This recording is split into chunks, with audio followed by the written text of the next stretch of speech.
এই মামা, এই মাথা ভিতরে ঢুকান, মামা কল্লা ভিতরে ঢুকান। শাফিন, কি রে তোর নাচ ইন্টারভিউ? ঘুমাচ্ছিস কেন? যা ফ্রেশ হয়ে নে।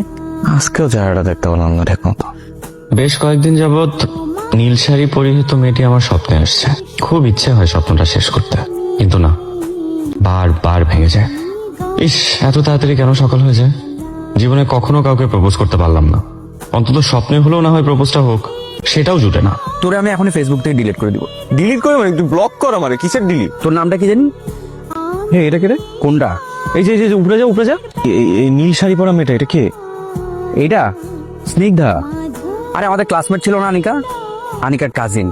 আমার সাথে একবার দুইবার দেখা হয়েছে। এটা অনেক চঞ্চল, অনেক কিউট আছে। মেডিকেলে পড়তো।